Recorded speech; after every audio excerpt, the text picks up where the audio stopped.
Social distancing, you say? The future is watching. Welcome to Opcode Virtual Summit.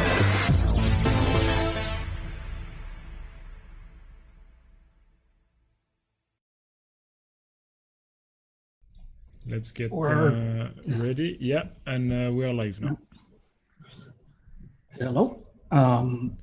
This is the panel on responsible disclosure or irresponsible disclosure.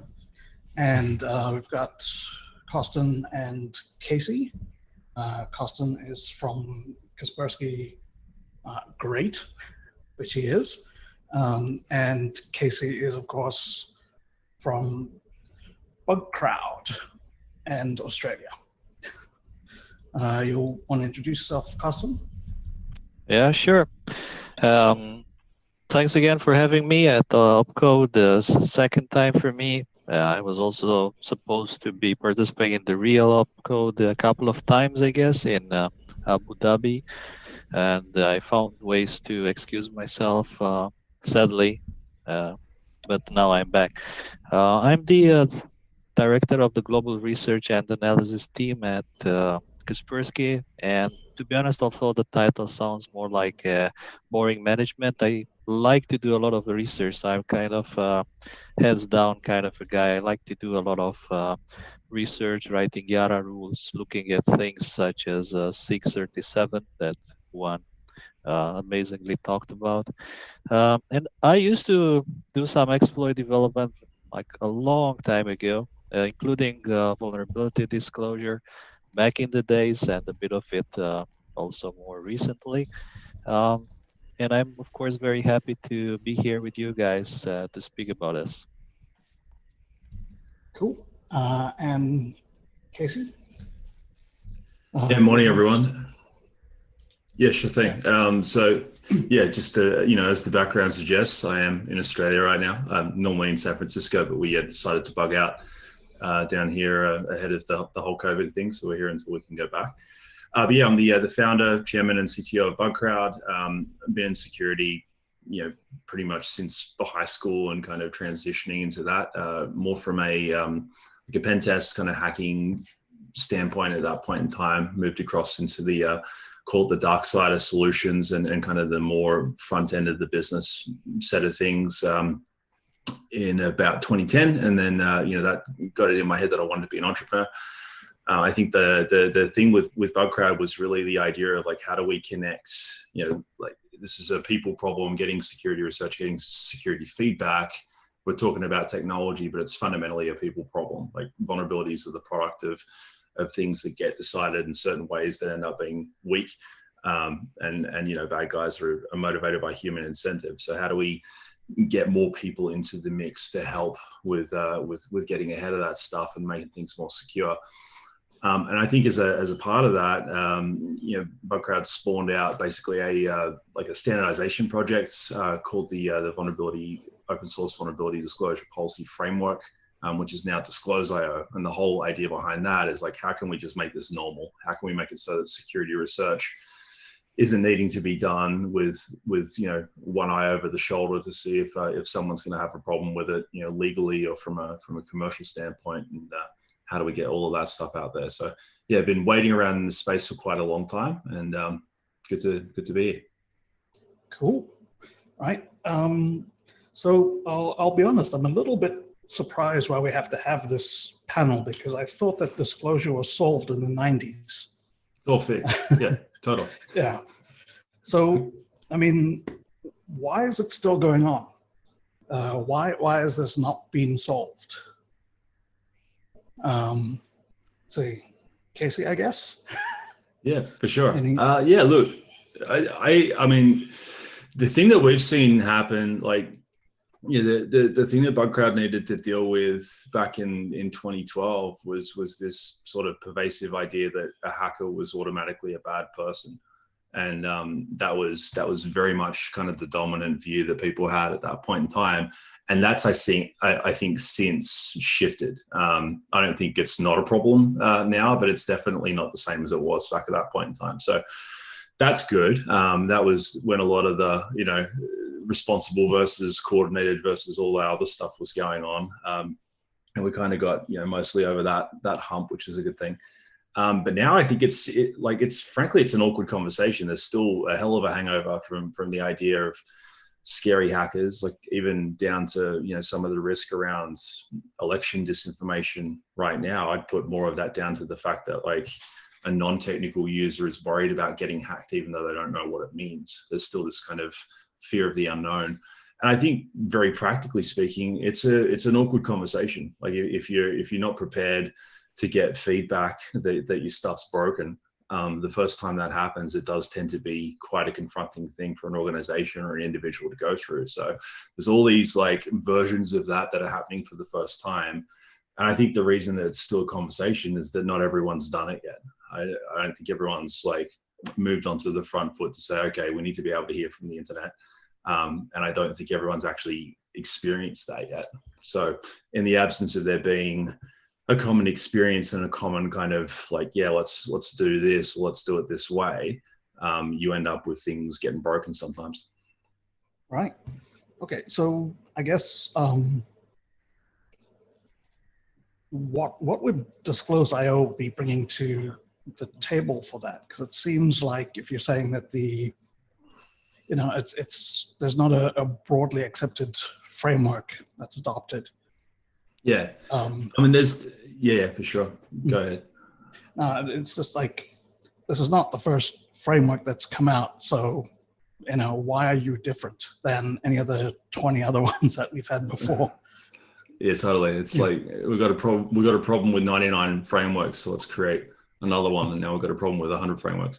The idea with Disclose.io is two things. One is to collapse and simplify everything. Like one of the big things with briefs, like vulnerable disclosure briefs and bug bounty briefs and all that stuff, is that half the time people don't read that shit anyway, especially some of the newer hunters that are coming into the space. Like they just want to see that there's some sort of permission there, and then once they've seen that, they'll just go. Obviously, you want to try to educate and have people, actually go through and be careful. But in practice, that's not going to happen 100% of the time. So how can you simplify? I think the thing that's different about the language that we put up is it's actually quite short. Like what we tried to do was to balance this idea of legal completeness with readability for people that are like English as a second language, or like that aren't native to the language that brief's been written in. But not at the full expense of it being as legally complete as it can be. So that's one side of it. I think the other side that we've really doubled down on since we kind of relaunched the thing as Disclose.io and started to make it its own kind of collective is this idea of like safe harbor and the idea of, the existing legal frameworks around hacking still having been constructed before the concept of good faith. The CFAA was literally a product of Ronald Reagan going and watching war games and freaking out and asking the DOJ to come up with a solution for it. It hasn't really changed much since then. So the idea of there being a locksmith as well as a burglar, I think, is better recognized by like our community. It's better recognized by the industry, but the law doesn't reflect that. So that's probably another difference, is that we've really focused on making sure that in the absence of that being better constructed, and in lieu of it changing at some point in the future, how do we create carve-outs to make sure that this stuff is safe? All right, that's pretty good. I want to shoot back to the 90s for a minute, because apparently a good decade. Yeah, we had the best clothes. Absolutely. Things that have aged very, very poorly. 90s cool. Basically back in the day, we did have all of these disclosure debates, and we did come out with, our set of base assumptions. And, those of us who have been around for a while, when new people are joining the debate, we get very frustrated that, we did this in 95. Where were you guys? Oh, you weren't born yet. Well, anyway, so what I'm wondering is, are we wrong in that, everything we need to know we got in the 90s, or has anything like what's changed since then? Do we need to update our assumptions that we established? And I'm going to throw that to Costin because he looks bored. Yeah, Costin. No, I'd love to hear. Well, you know, as Casey was talking, I was thinking about that more specifically, how things were in the 90s. And I guess that one way to describe this vulnerability disclosure is pretty much it feels like it's a bit like rediscovering the wheel, and I think that a lot of companies are going through this process of rediscovering the wheel, and the process probably has a couple of steps. The first step is always denial. There's like, you know, if you remember those PC Mac adverts from more than 10, 15 years ago. It was like first thing they say is, we don't have any vulnerabilities. Our products are super secure. We have no bugs. That's the denial phase. There's nothing of sorts. The next level after denial is when somebody actually starts up to come up with problems. They are like, you know, trying the legal way, trying to sue the guys, trying to shut them down, to buy them off, and all sorts. And to be honest, this is still happening, by the way. And the next step from there, I guess, is acknowledgements, but still no, let's say, incentives for people, no incentives, so not just that, but no special steps to make it safer and easier for independent researchers to do that. And probably the next step from there is the bug bounty programs, where there's actual financial incentives.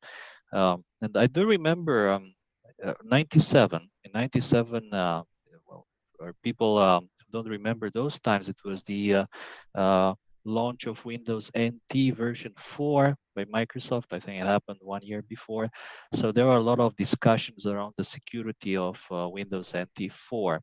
It was a guy by the name of Konstantin Sobolev who came up with an exploit called getadmin. And I think that exploit was probably used by a lot of hackers out there for many, many years, because it was just so solid and reliable to just get administrative access.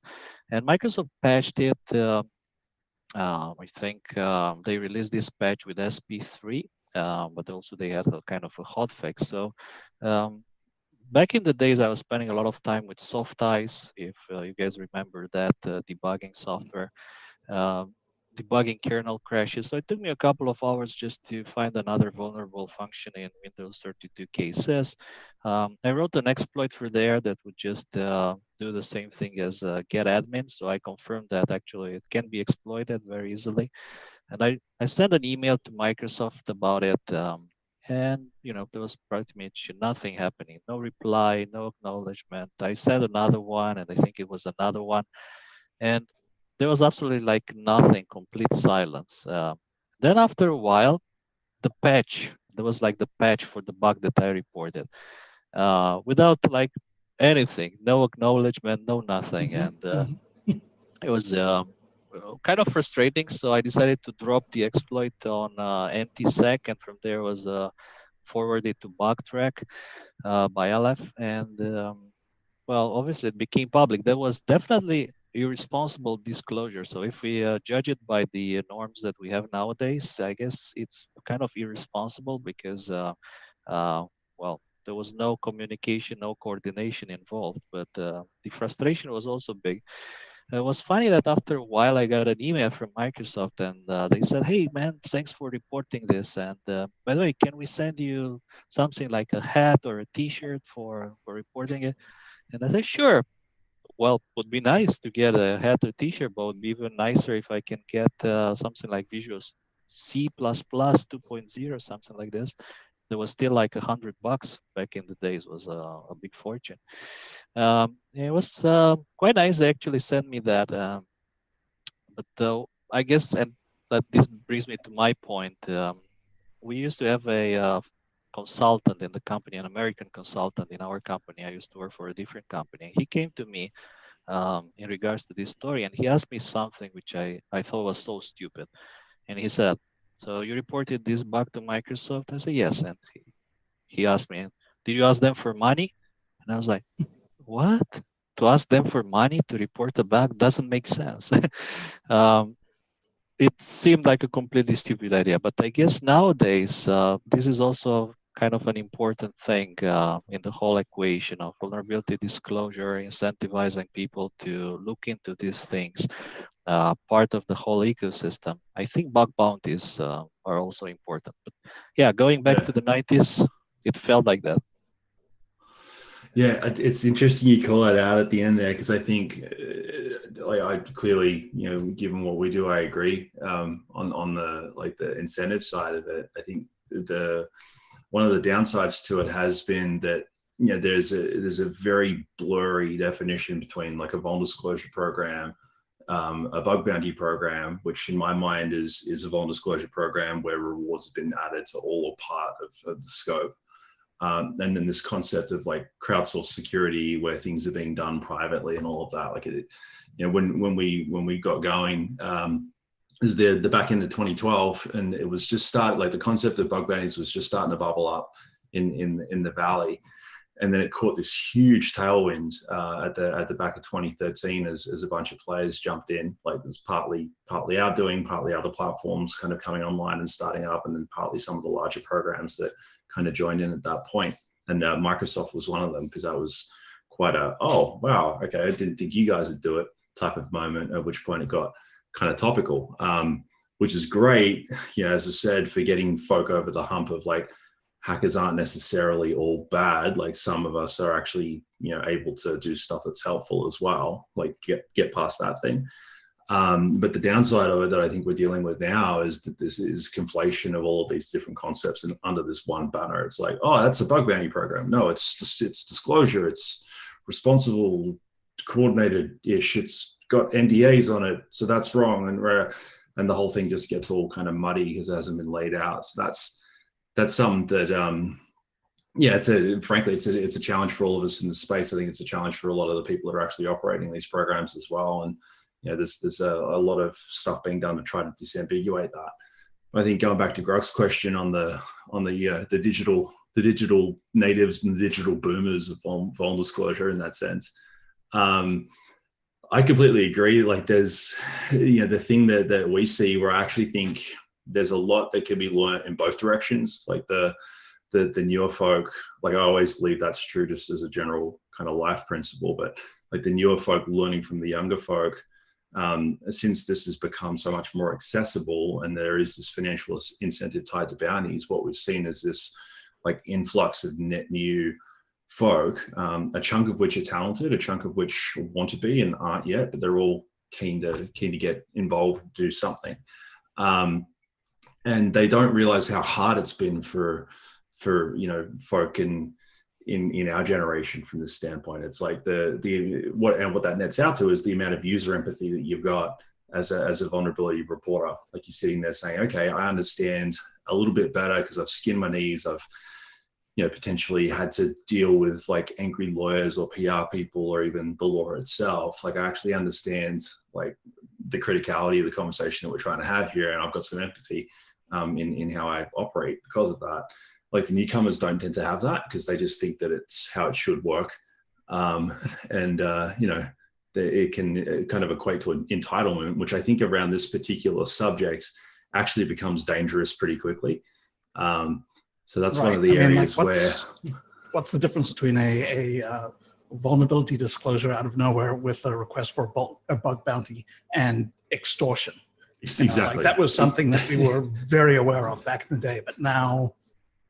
people, like they seem to think that it's just normal to get paid. Yeah, well, and it can still be extortion. Like, there's cases where that's actually been used as a mask for extortion. So, I think we're far from normalizing it. Definitely where the trends are kind of shaking out is starting to become fairly clear. But in terms of it being like a consensus-driven or a standardized thing, I don't think we're quite there yet. Yeah. So. Somewhat related to that, it's, even though bug bounties are now much bigger and, there is this very large population of people who've been, I guess, brought up with the idea of disclosure by default. we're still finding 0 days in the wild. Today there was the iOS mail exploit that got didn't get dropped, but we found out about it. There's been the Zoom 0 days that are apparently being sold for $500,000, and I can tell you one thing: they're not being bought for $500,000.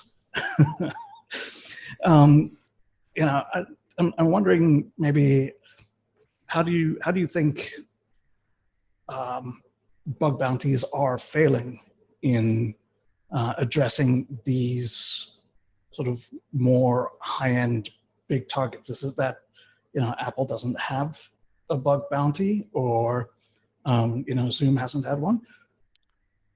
I think it's a pretty interesting question and point of view here, and I think that you've previously talked about this as well from some people who are saying, like, we can do, I have a 0 day, I can do two things with it. I can either report it to the vendor, to Apple, whatever, it gets a small amount of money and get it fixed.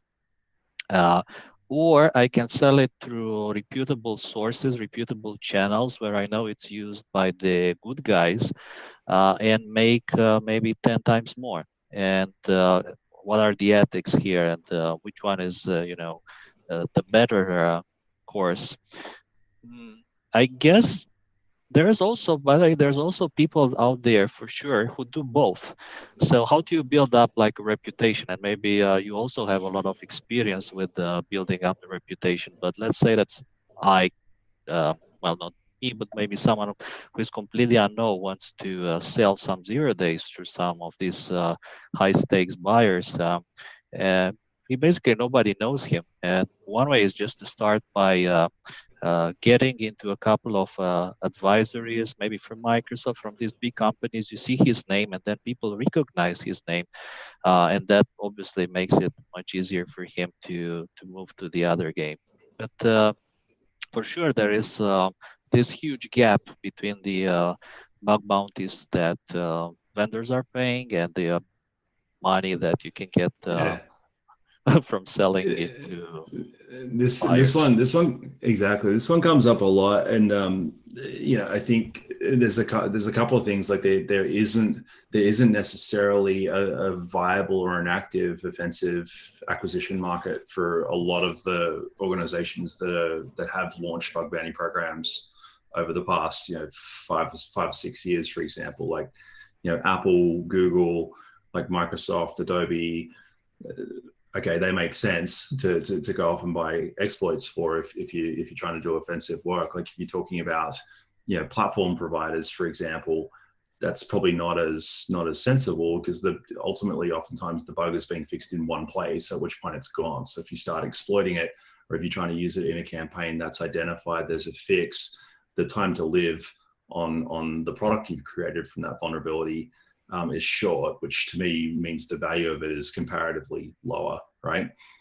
Zoom is obviously an interesting one in this, because I think a lot of the attention on them is kind of a function of the fact that they 10x'd overnight, which is not something that happens every day.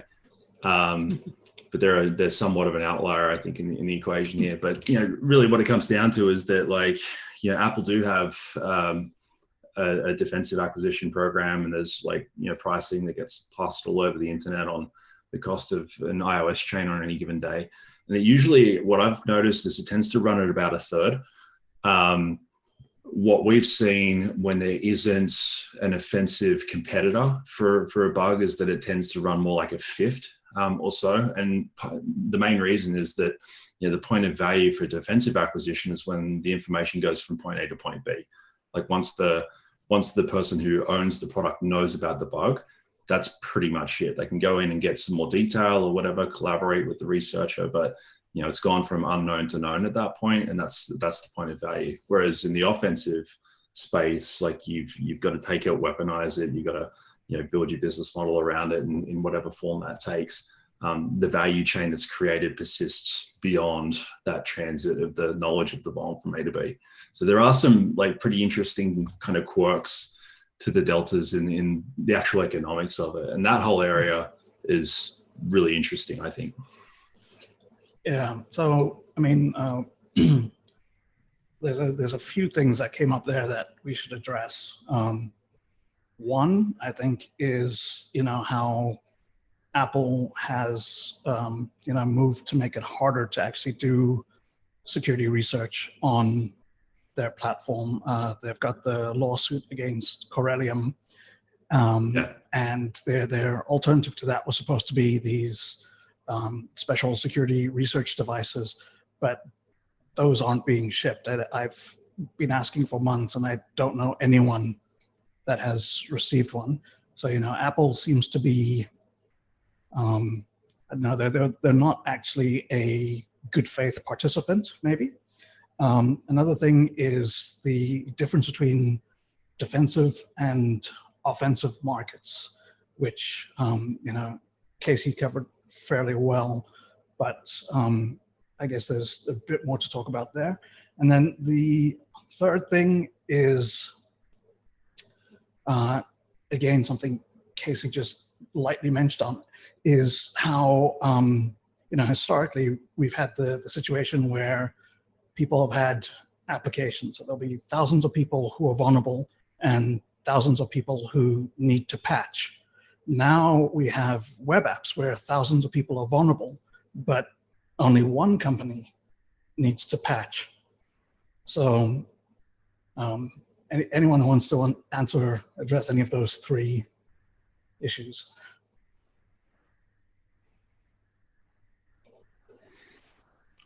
Costin, I'd be interested to hear your thoughts on this one, because this is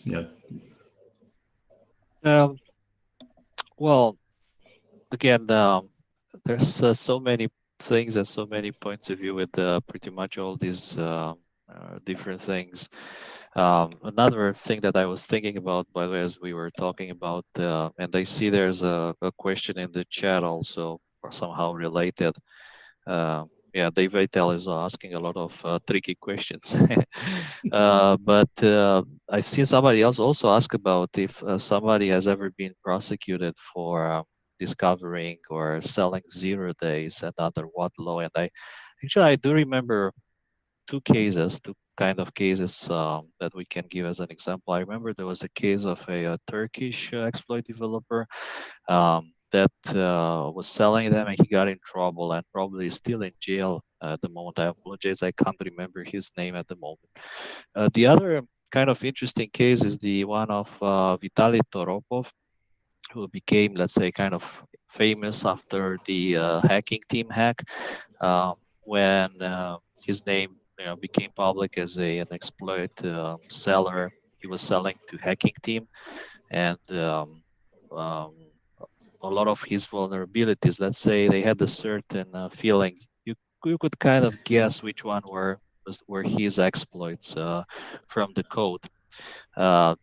And we noticed something interesting is that after that story, Vitaly Toropov, he was based in Russia. He had like one of these, let's say, income tax profiles. So basically, someone could do research on how much money he was making and so on, because he tried to do it, I guess, in a kind of a legal way. What was interesting, however, is that after that story became public, I think Sophacy APT, they burned about 50 days in a row, and all those 50 days they kind of had his mark in theirs. And I was wondering if actually after the story became public, if actually he was somehow coerced into giving them up, and the rate at which these 0 days were being burned was absolutely insane, one after another. And it seemed like when one was burned, there was another one ready to be burned, but with like almost in the same place. Vulnerability was like a few lines above or below the previous one, so it all felt like someone was pushing him. There's like a lot of different things which can happen here. Of course, Casey, I think, has a lot of experience as well with such things. Well, and I think this is sort of goes back to what we're talking about with how things have evolved since the 90s as well, because the laws the overarching kind of approach that's taken legally that's in play more often with ODE is actually the DMCA, not so much the CFAA. Like the DMCA, it's the Copyright Act essentially, but it's been used quite a lot to do things around security research that involve bypassing anti-circumvention controls within software, which tends to be stuff that you can pick up and hold. Like it's your software, whereas CFAA is generally more relevant to someone else's software.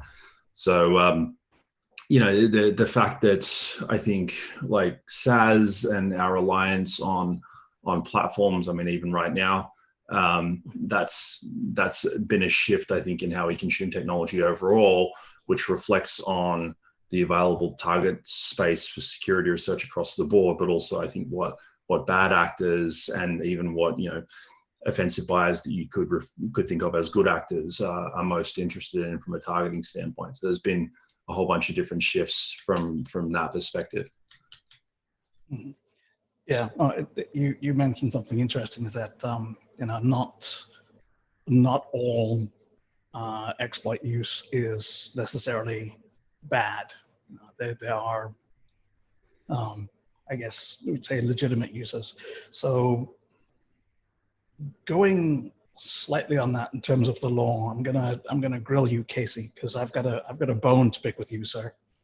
Join the queue, buddy. Yeah. But go ahead. Yeah.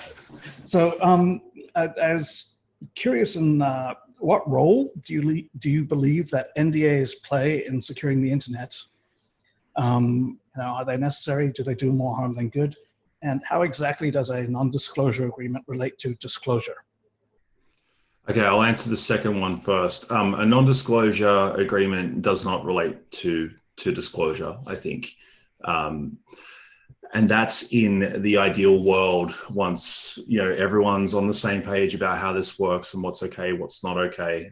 Kind of going back to where we started with why is this still even a conversation in the first place, is that the internet hasn't really agreed how to do it well. So you end up in a position where, okay, you're doing security research. I, as the vendor, have the right, or at least feel like I have the right, to go after you legally to control what you do with that information that you've found.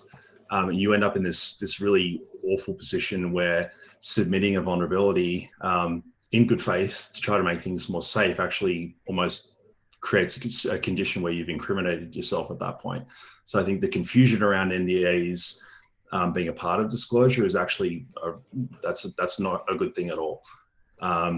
So back to the first question, this is kind of what I was getting at a bit earlier on around the difference between disclosure and crowdsourcing. Like if you're going out to a group of people and saying, okay, we want to invite you in, it's basically the situation where the program owner is the one who initiates the conversation, as opposed to the security researcher or the hacker being the one who initiates the conversation. Mm-hmm. Yeah, the latter, in my mind, is disclosure, and like, you found the bug, as long as you're taking on your own risk and your own kind of legal things that might be around what you're doing.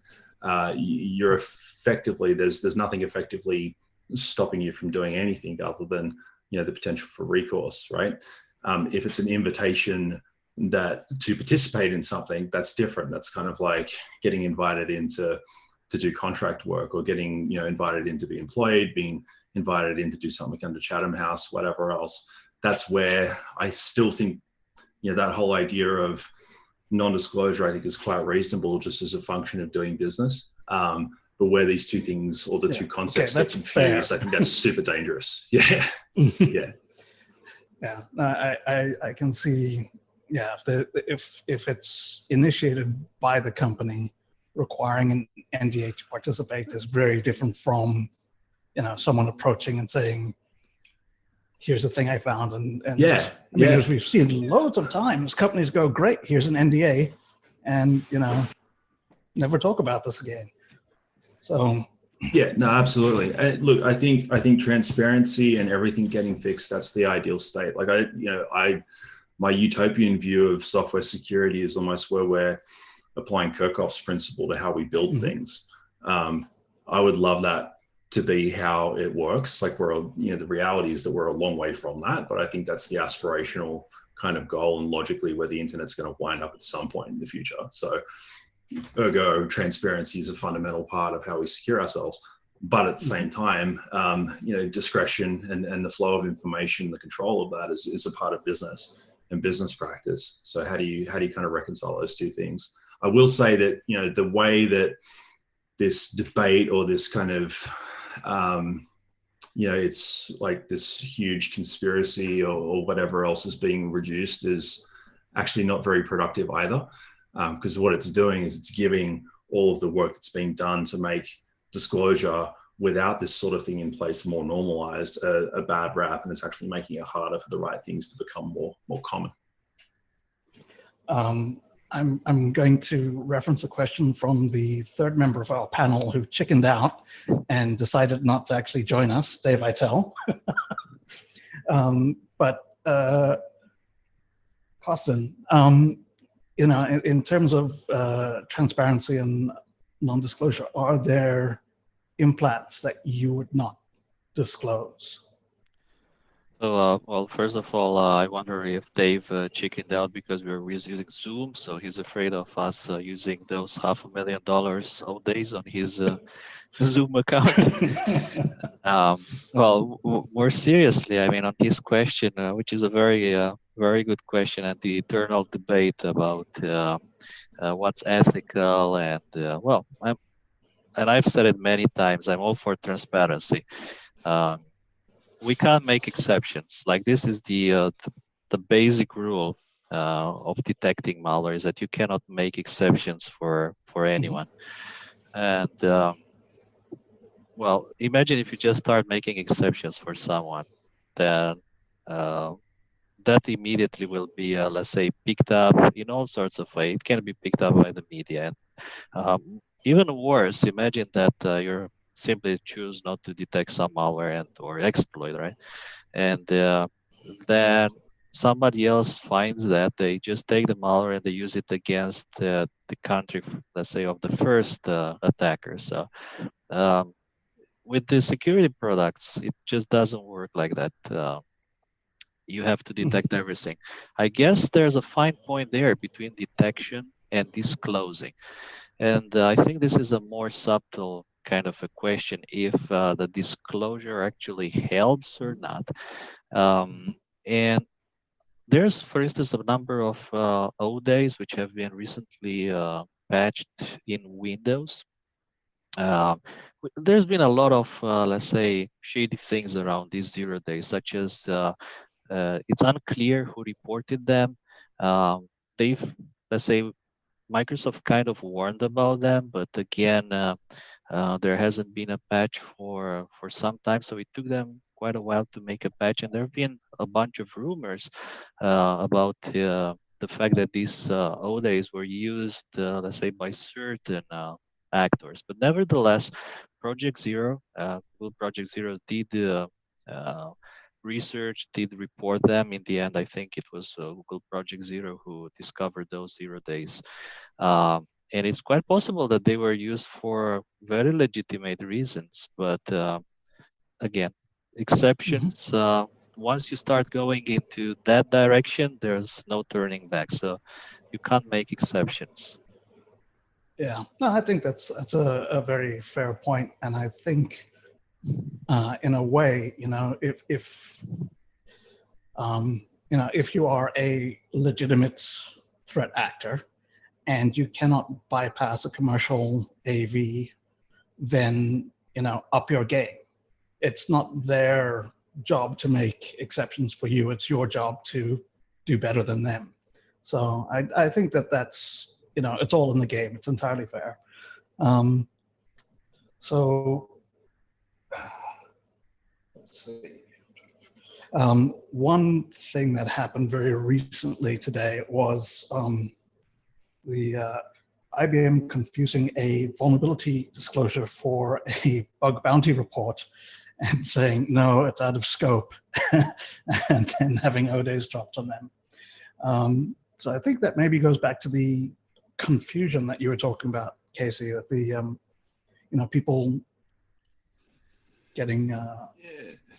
Yeah, no, definitely. I mean, not to speak to that particular situation because I'm not inside it, but looking at it from the outside in and having seen things like that before, there are aspects of doing a bug bounty program that's don't necessarily involve or include this idea of hey guys, we should be able to see, hear things that come in from the internet. Like I think, the vulnerability disclosure and bug bounty programs are run best by the companies that recognize that like vulnerabilities are functionally a product of the fact that humans make mistakes sometimes, and instead of treating that like a thing that gets almost suppressed in how they talk about it. It's like, yeah, that's a part of what we're going to have to work with as a software developer. So let's figure out how to identify when that's happened, how to learn from it, and how to try not to repeat it again in the future.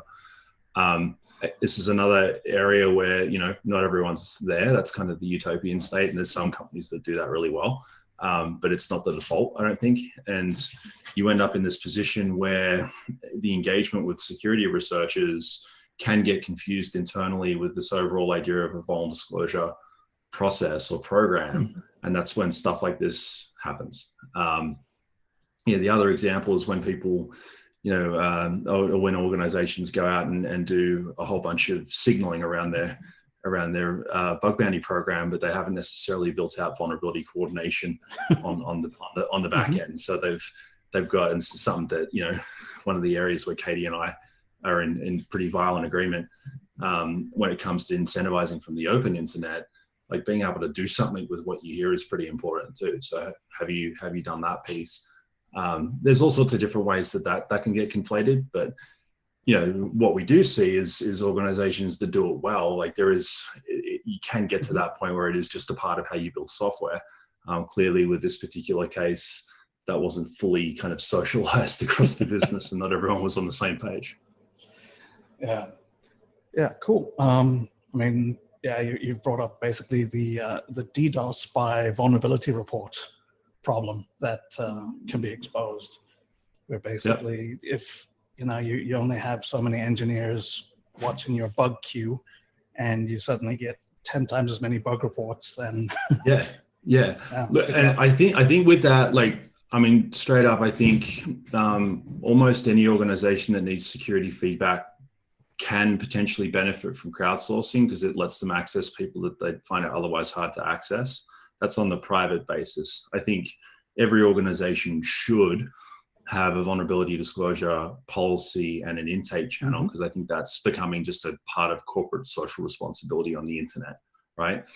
When you talk about a bug bounty program in the public sense, where it's, hey, everyone, have at us and we'll pay you if you find something, I think that there's a far narrower group of organizations that's actually suitable for like right now and probably into the future as well, because you do have to have that ability to respond quickly and be quite mature in that respect. So yeah, there is a difference there too.